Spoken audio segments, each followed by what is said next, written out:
What are the 7 things that rich people buy that the poor and middle class don't? You see, one of the things that differentiates the rich from the poor is not just because of money, it's because they have assets. Rich people, they buy and they own and they acquire assets. Middle class, they buy liabilities thinking they're assets, and poor people, they only have expenses. Today I'm going to share with you 7 types of assets that rich people buy, acquire, and own. And I'm not going to define assets as in traditional accounting terms. When you talk to an accountant and they would explain to you what types of asset classes they are, I'm going to define it the way that rich people, the way that we see assets. That are very, very different how most people see it. Number 1, the first type of asset that rich people have that the poor don't is business. See, most rich people, almost all of them, either they make their money through their companies and business, or they have an invested interest in multiple companies or multiple businesses. So once you think about it, versus poor people, all they have is a job. They have a paycheck at the end of the month. You'll never get rich through a paycheck. You only get rich through a business or multiple businesses. Why? Because it's the only way you can apply leverage. You can leverage other people's time, money, resources, and talent to build something, to make your vision a reality, that your earning ability is not tied to how many hours that you work. You're able to leverage 1 to 10, 1 to 100, 1 to 500 to build a bigger business, to be able to impact more people and deliver more value to the marketplace in exchange of money. That's what a business does. So that's the first asset class, business. Number 2, the second type of asset that rich people buy that the poor don't is arts and antiques. Now, this is an asset class that I know very little about. I cannot tell the difference between a $100 painting versus a $100,000 painting. I have no clue. This is an area that I am like a complete idiot. My art collection would be my Hot Toys and Iron Man collection. Although my wife Jenny would argue that it's not an asset class. Well, to me, it is an asset class. Number 3, the third asset type that the rich buy that the poor don't, it's automobiles. Now, a lot of people, they buy automobiles just for transportation, but the rich, sometimes they buy for collection because they get pleasure driving them, owning them, or fixing them, repairing them, selling them. Done properly, this could be a very lucrative thing that you do, but most of the time, my friends, I notice that they just, because they have a passion for automobiles or classic automobiles, they do it just for fun. But because they collect them, they buy rare automobiles, and when they sell them, they do make a nice profit from it. It does turn into an asset class. But for me, I just do it for fun. Number 4, real estate. This is the most popular asset class among the rich. Most rich people, they either make their money through real estate or they park or hold their money in real estate.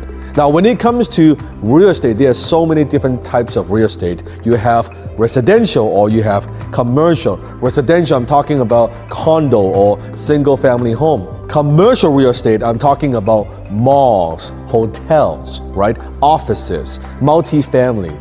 2 very different types of real estate. And within real estate, you have so many different types of strategies. Do you buy and hold? Do you buy and flip? Do you develop, right? Do you do Airbnb? Depends on what it is that you want to do and how much capital you have and where you want to go. Now, why do so many rich people have real estate or they park their money in real estate? It's because the banks, the lending institutions, they love real estate. They will loan you money to buy real estate, right? They like the security of real estate. They feel like that's a hard asset. It's an intangible asset that they like to lend money on. And that's why a lot of rich people, we either make their money in real estate or we hold our money in real estate.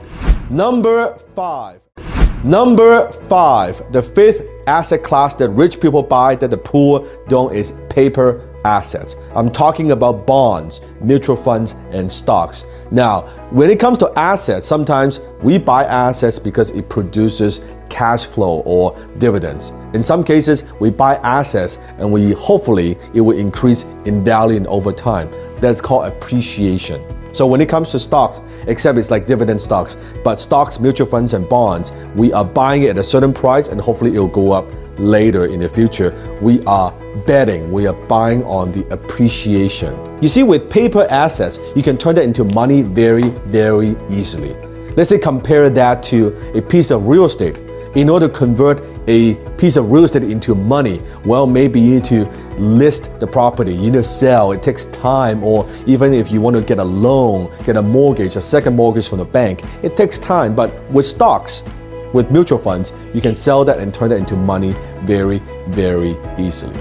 Number 6, the 6th asset class that rich people buy that the poor don't is intellectual properties. I'm talking about patents, trademarks, brands, copyright, any other intellectual properties that you might have. See, this is an asset class that I love. I own a lot of intellectual properties. The reason I like intellectual properties is because the ability, you can scale, you can license your intellectual properties to somebody else, but also the maintenance fee, it's very, very little compared to other asset classes. I can also duplicate and replicate what I do to be able to serve way more people. So intellectual properties. Disney has a lot of intellectual properties. Coca-Cola as a brand, the brand itself, that's an intellectual property. The brand itself is actually worth more than the actual hard assets that Coca-Cola owns.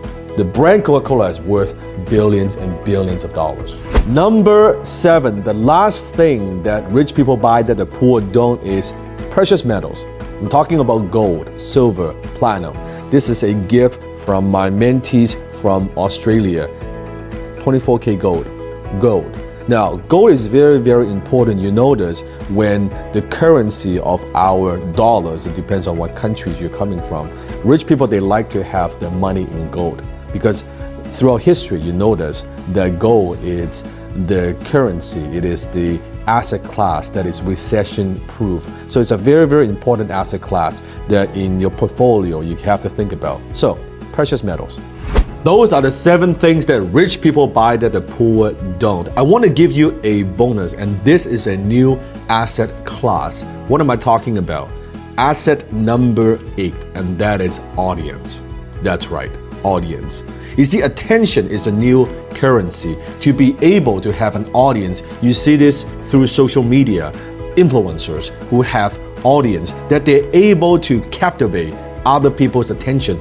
Their audience attention, it is worth money. That's how they're able to generate income and profits and money from what they do. Attention is the new currency because without attention, you will not be able to get customers. And without customers, you won't have any sales, no money, no profits. It's that simple. A lot of people, they neglect this asset class. And I believe this is an asset class that a lot of people, even rich people, ignore and overlook. This is an asset class that you can scale and expand very, very quickly to have 10,000 people, 20,000 people, 50,000 people, 100,000 people paying attention to your message, your cause, what you are focusing on, what you want to promote. Even if you want to promote charity, your foundation, you need attention. You need audience. Money alone doesn't just get your attention. Attention is attention. Money alone is not enough. But to be able to get attention, you can convert that into money. You convert that into profit. And this is an asset class that could grow and grow and grow, and there's no limit. There's absolutely no limit.